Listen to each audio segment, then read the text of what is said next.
Shalom, shalom, come on in, brother. And we're the brothers of the branch of the Great Millstone here in Chicago, giving all glory and honor to Yahweh, Ba'ashem, Yahweh Shai, Ba'ashem, B'Kakwadash. This is a lesson that I was supposed to do at home, but my computer been acting up the last couple of days, so I haven't been able to do lessons, so hopefully I had that straightened out tomorrow. So we're just going to do this real quick because I've been so hot to do it. There's a video that was sent to me by Apostle Elder Ramlab, and then barely 24 hours later, Elder Yashawamba sent me the same video. So I'm gonna do probably a one or two, or maybe a 2 or 3 part video on it. But we're gonna start with it here in the streets, and it's on that Ish David. The video's about a year old, and it's called Esau's or Edomites' descendants. And this rabbi, I'm going to assume, goes into the history of Jacob and Esau, and he says how Abram is the first Hebrew in the first like 30 seconds of the video. So he went off right there because it's not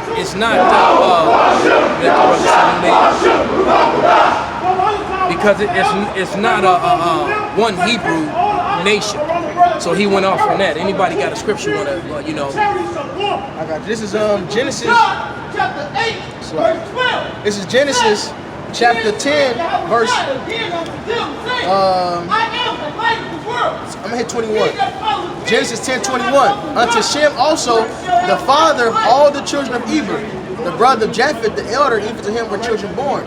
Alright, and it mentions the father of the children of Eber because out of Eber came a bunch of nations. And those nations are called the Hebrew nations. Alright, because that word Eber, alright, is Ibar. Alright, and that's where the word Hebrew comes from. Well, there you go. I might have to do part 2 with the mighty Saint Benjamin. But but that's pretty much it, man. Is there some more to that? Now I'm gonna grab the Genesis 14. It's Genesis 14:13. There came one that had escaped and told Abram, the Hebrew, when he dwelt in the plain of Mamre, the Amorite, brother of Eshcol, the brother of Aner, and these were confederate with Abram. And I'm gonna go to get the Hebrew word for Hebrew right here, which is Ibari, right? Alright, I'm gonna show you on the screen because it's Ibari and it says the root word Ibar, same as Eber. There you go. So everyone who came out of Eber were Hebrews. So there were many. So all Abraham's immediate family, the men in his immediate family, meaning his uncles, his fathers, his first cousins through his father's side, they were all Hebrews. His nephew Lot. As a matter of fact, the story that he was reading about, they were going to get Lot. And Lot was a Hebrew as well. And then Lot had 2 sons named Ammon and Moab, who became the father of the so-called Japanese and Chinese today. So there are many Hebrew nations, man. So that kills that whole Semite thing. The man's name was Shem, all right? It's Shemitic people, all right? And this Ish is just trying to twist the truth, okay? I just looked at the definition. In the Strong's definition right here, it says, an Eberite, i.e., an example, Hebrew, or descendant of Eber. So, you can get the freeze frame that, make a picture of it and send it to you. We'll do it. But there it is, man. So this guy, within the first 30 seconds of his intro, goes to show you that he number one, he doesn't know the Bible as well as he thinks he does because he studied the Talmud too much. All right, and second, he's completely lying, brother. You got something? All right, so you got anything, Ariella? So what I'm going to go into first in this first series, and this is not going to be a long video, is the Hellenists. All right, because there was something that happened. If you can get 2nd Ezra, the 16th chapter. First Maccabees, the 16th chapter. We're going to get the account of when John Hyrcanus, all right, because the story of John Hyrcanus is actually, you see, I had these books on me because I was going to do this. It's actually in this book, Who is Esau Edom? All right, the story of John Hyrcanus. And you also can find the story of John Hyrcanus in secular history encyclopedias. All right. As a matter of fact, I have the book History of the Jews by Henrik Gratz, and it gives you the whole thing about John Hyrcanus and his forced conversion of the Edomites. All right, which was a mistake, but basically when they forced the Edomites to follow the ways of the Bible, to follow the law, statutes, and commandments. Basically, if you're gonna be our servants and live under us, you're gonna worship our power. And so Edomites to this day try to carry on those customs, but they added unto it. Like they started wearing hats and stuff, the whole yarmulke, because according to the Bible, the Holy Scriptures, the crown of your head, which is where a crown goes if you're a king, is supposed to be open, but yet they cover it up. So they do everything that's contrary to what's holy, to what's righteous, man. All right? But the water, brother. But if you would, brother, and you know what? You can grab real quick, because I don't want to make this long. This is just an intro to the series. But you know what? Through the Spirit, brother, I might have to sit down and we're going to do this. But give me that scripture when it talks about how Yahushua will come within 400 years. Okay. I believe that's first and second Ezra, the 4th chapter, I think.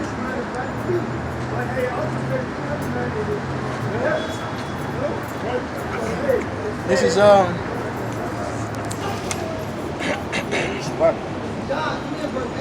Second Ezra 7:28. For my son Yahushua shall be revealed with those that be with him, and they that remain shall rejoice within 400 years. Within 400 years. So that was something that happened in that 400-year period.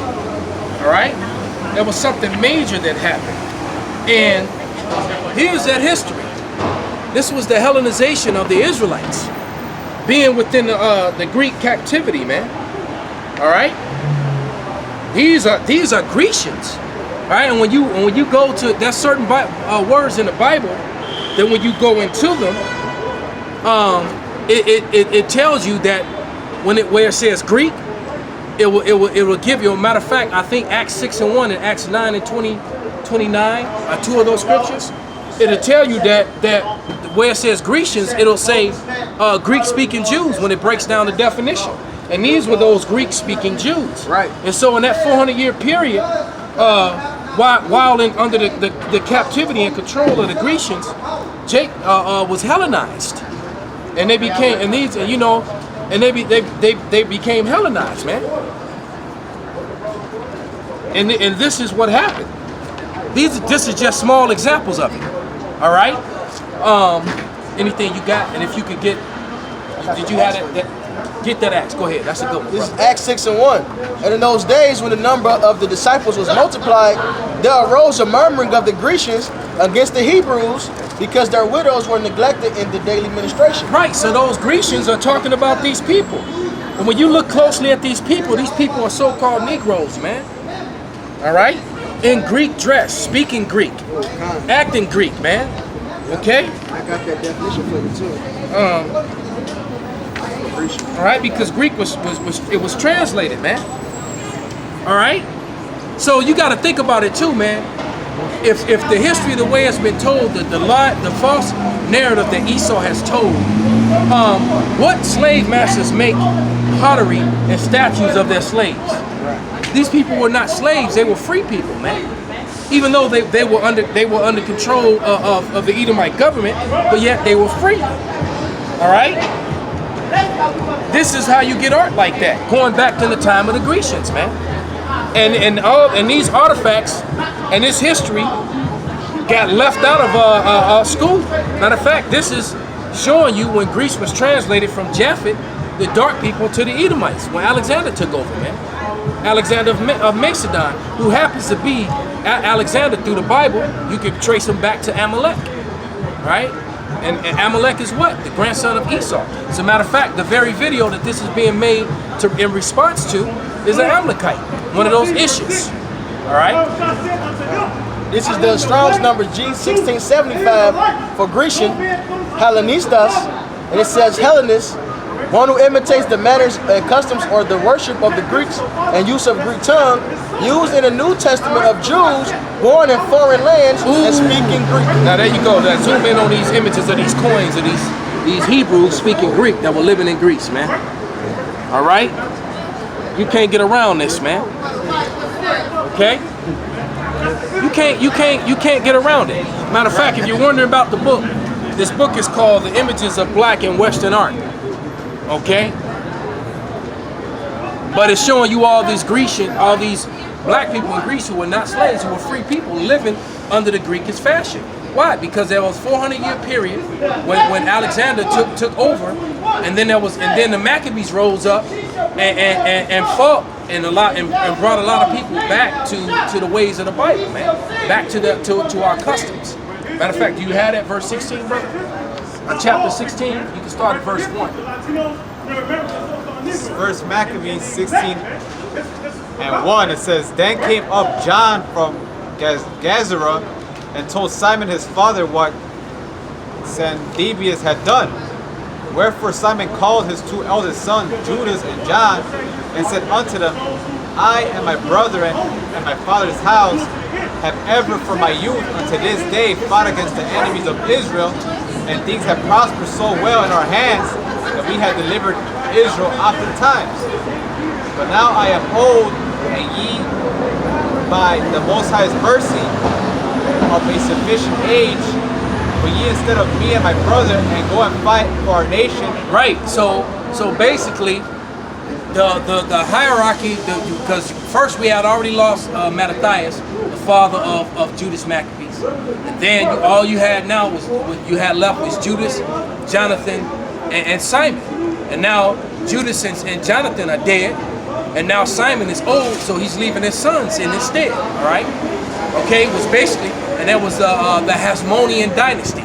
That's what that's called. This is in secular history, man. You can go on the computer or go to the library or go to encyclopedias and find this history, man. Okay?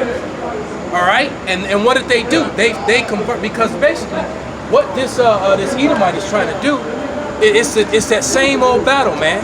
When they're trying to say that you got the Ishish saying that the Edomites are the Caucasians, and the Caucasians are saying that the Ishish are the Edomites. Yep. So you got this battle now. Shalom, brother. Y'all the same people. You got this battle now between Edomite Christians and Edomite Ishish, and they're all pointing fingers at each other, saying who's Edom and who's not. Because basically what this rabbi was saying was that the Ishish are Jacob, and that the white Caucasians are Esau. That's what he was trying to say. All right, and then he broke down red and hairy. Red, and tried to say that it was talking about people with red hair or blonde hair, which is a lie. It was talking about their skin. It literally says his skin. Yeah, exactly. It came out red all over. It came out red all over. It didn't say he came out hairy all over. It said like a hairy garment, right? Garment that had been dyed red. All right. So, shalom, brother. So go ahead, brother. It says, and the help from heaven be with you. So he chose out of the country 20,000 men of war with horsemen, who went out against Sennacherib. And actually jump down to verse 11, and we're gonna read to the end. All right, verse 11. All right, because this what he's about to read is also can be found in the Josephus, in the Antiquities of the Jews, chapter 13, around the ninth chapter. All right, chapter 13, the 9th chapter. This history right here about John Hyrcanus and his sons, all right, who were Levites, can be found in the Josephus. Go ahead and read. Let's say verse 11. Moreover, in the plain of Jericho was Ptolemy, the son of Abubus, made captain, and he had abundance of silver and gold. Right. And this is why we're not to trust our enemies, man. Okay, because read.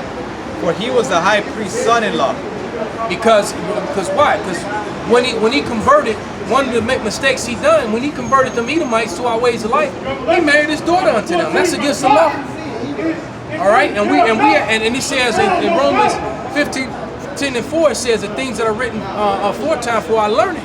You should have learned from the time of Samuel how when Saul tried to jump in the place of a priest and do a priestly job, and back in that time. We weren't a nation of priests yet. That was Levi's job, man. So, I mean, that's just one example of how Jake be going off, man. All right, so he should have been marrying Amalek and the Edomites were our enemies, man. There's no reason that a Levite's priest, or that high in the order, should have had an Edomite for a son-in-law. Right. And what happened? Read. Wherefore, his heart being lifted up, he thought to get the country to himself, and thereupon... See, he thought to get the country to himself. He already was saying he was Jewish. All right, but go ahead. And thereupon consulted deceitfully against Simon and his sons to destroy them. So he's now going against the real Israelites, man. And he's just a convert. Read. Now Simon was visiting the cities that were in the country and taking care for the good ordering of them, at the which time he came down himself to Jericho with his sons, Matthias and Judas. Right. In the 117th year, in the 11th month. Right, so his other son John wasn't there, so it was Judas and Matthias, who were named for his father and his brother. Go ahead. Called Sabbath, where the son of Abubus received them deceitfully into a little hold called Dachis, which he had built, made them a great banquet, howbeit he had hid men there. Right, so he hid men inside of a room like a Trojan horse while they were eating and drinking and had all unarmed themselves. As a matter of fact, that's where they get that whole that part of when you see that story in the Red Wedding, the Red Wedding that was in the Game of Thrones. They stole that from the Bible, man. All right, that's where that came from. All right, the same thing happened in the Game of Thrones. They pulled that right out of the scripture. Go ahead.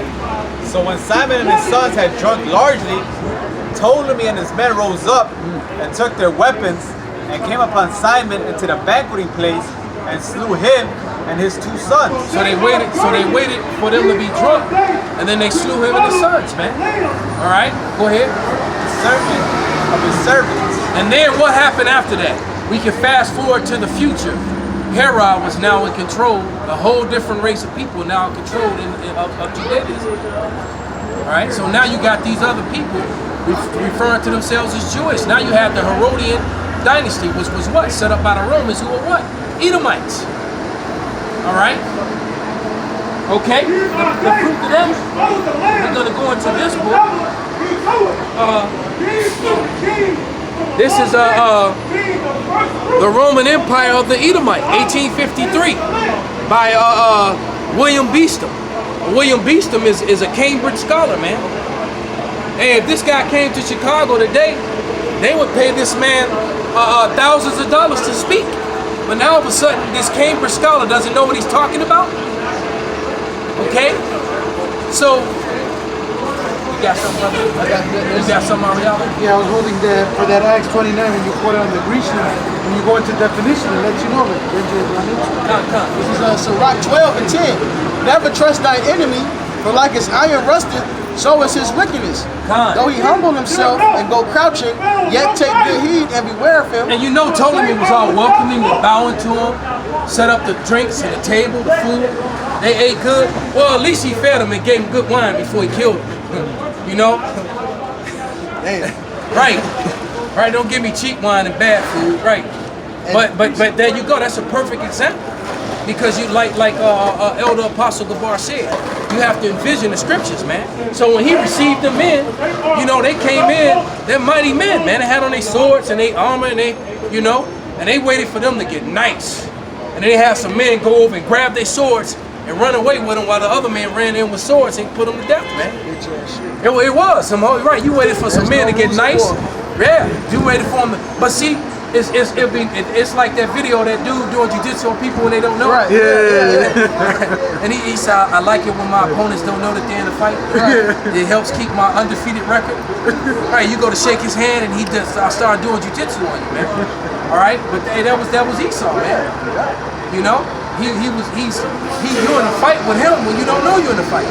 It's like, man, if I knew we were in war, I'd have been ready for it. But you know, I thought we're drinking and being in peace here.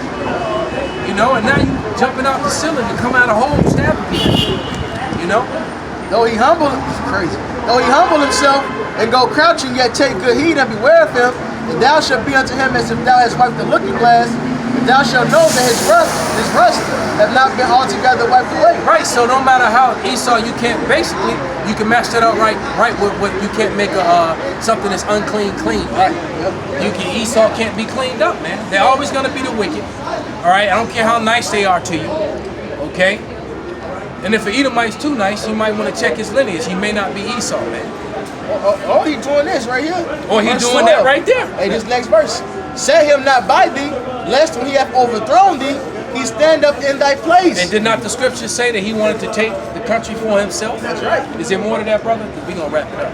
Can I finish this verse up? Come. Neither let him sit at thy right hand, lest he seek to take thy seat. There it is, man.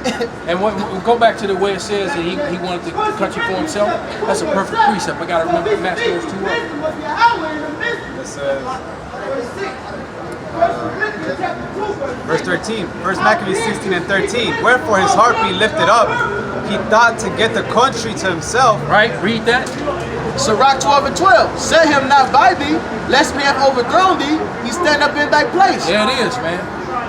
That's two really good precepts right there. All right, because what is Esau saying now? He's going, hey, I was on my way here and I'm driving down the freeway and what I see off 94, right around